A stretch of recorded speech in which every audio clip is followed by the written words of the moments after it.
പടം നല്ല എന്റർടൈനർ ആണ്. എനിക്ക് ലാഗ് തോന്നിയില്ല. ആരും പറയാൻ ലാഗ് ഉണ്ടെന്ന് എനിക്ക് ലാഗ് തോന്നിയില്ല. കോമഡി ഉണ്ട്, ആക്ഷൻ ആൻഡ് സെന്റിമെന്റ്സ് എല്ലാ ജോണറും ഉണ്ട്. പിന്നെ ഇപ്പോഴത്തെ ഓഡിയൻസ് വ്യക്തി മൂവിയാണ്, ഈ കാലഘട്ടം വ്യക്തി ഫിലിമാണ്. നമുക്ക് ആ ഓഡിയൻസ് അങ്ങനെ മനസ്സിലാക്കണ്ട. അതേപോലെ ലാലേട്ടൻ മനസ്സിലാക്കിയാൽ ലാലേട്ടൻ വെച്ച് വരാം. എല്ലാം കൂടെ നല്ല എന്റർടൈനർ ആണ്. ഗോവി സുരേഷ് ആയാലും എല്ലാം ഗൗതമിയുടെ ഡയറക്ഷൻ ആണ്. എല്ലാം കൂടെ സൂപ്പർ മൂവിയാണ്. ഞാൻ ഇൻവെസ്റ്റിഗേറ്റ് ചെയ്തിട്ടില്ല. അപ്പം കോമഡി, ആക്ഷൻ, മമ്മൂക്കിയുടെ ആക്ഷൻ തന്നെ വന്നിട്ടുണ്ട്, കോമഡി തന്നെ വന്നിട്ടുണ്ട്, അപ്പം സെന്റിമെന്റ്സ് ഉണ്ട്. എല്ലാം കൂടെ നല്ല എന്റർടൈനർ ആണ്. ഈ കാലഘട്ടത്തിൽ പറ്റിയ ഫിലിമാണ്. മമ്മൂക്കയുടെ ആക്ടിങ് ആണ്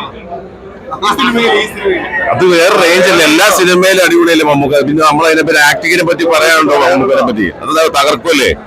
അപ്പൊ നിങ്ങളെല്ലാം കാണുക, ഡൊമിനിക് കാണുക. അപ്പൊ അതിന്റെ പരിപാടികൾ മനസ്സിലാവും. ഓക്കെ, അപ്പൊ നാളെ എന്റെ ബെസ്റ്റിങ് കാണുക. ഓക്കെ.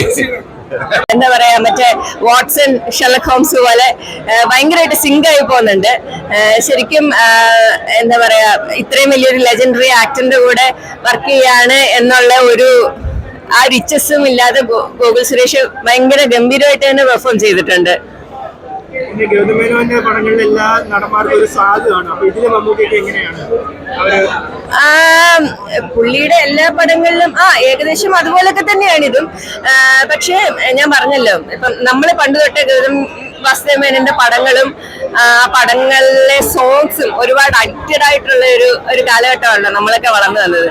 അപ്പം ശരിക്കും പറഞ്ഞാൽ ഗൗതം വാസുദേവമേനോൻ മാജിക് കാണാനായിരുന്നു ഞങ്ങളൊക്കെ ഫസ്റ്റ് തന്നെ വന്നത്. അത് ഞങ്ങൾക്ക് കിട്ടി. കാരണം ഫസ്റ്റ് ഹാഫ് നമ്മൾ ഒട്ടും എക്സ്പെക്ട് ചെയ്യാതെ, പ്രമോഷനൊന്നും ഇല്ലാത്തതുകൊണ്ട് തന്നെ നമ്മൾ ഒരു എക്സ്പെക്ടേഷൻ ഇല്ലാതാ കണ്ടത്. അപ്പൊ ഫസ്റ്റ് ഹാഫില് വളരെ എന്താ പറയാ, ലൈറ്റ് ആയിട്ട് ഒരു കോമഡി ജോൺറെ, കോമഡിക്കൊക്കെ തിയേറ്ററിൽ ഭയങ്കര കയ്യടിയും ഒക്കെ ആയിരുന്നു. അപ്പൊ സെക്കൻഡ് ഹാഫില് പെട്ടെന്നൊരു ട്വിസ്റ്റ്, എന്താ ഒരു ഇൻവെസ്റ്റിഗേഷൻ മോഡിലേക്ക് പടം പോകുന്നു. ഗംഭീരമായിട്ട് ഇഷ്ടപ്പെട്ടു. എസ്പെഷ്യലി ക്ലൈമാക്സ് ഗംഭീരം, ഭയങ്കര ട്വിസ്റ്റാണ്, ഗംഭീരം. മൂവി നന്നായിട്ടുണ്ട്. മമ്മൂക്ക ഗോകുലിന്റെ കോംബോ ഒക്കെ നന്നായിട്ട് എനിക്ക് ഇഷ്ടപ്പെട്ടു. ആ ട്വിസ്റ്റൊക്കെ എനിക്ക് ഭയങ്കരമായിട്ട് ഇഷ്ടപ്പെട്ടു. നല്ല സ്ക്രിപ്റ്റ് ഒക്കെ ഭയങ്കര സ്ട്രോങ് ആണ്. ഗൗതം വാസുദേവമേനോൻ സാറിന്റെ ഡയറക്ഷനൊക്കെ നമുക്ക് അറിയാമല്ലോ. നമ്മൾ എക്സെപ്റ്റ് ചെയ്ത ആ സംഭവം തന്നെ നന്നായിട്ടുണ്ട്. എനിക്ക് നല്ല അത് അവരുടെ കോംബോ എനിക്ക് നന്നായിട്ട് ഇഷ്ടപ്പെട്ടു.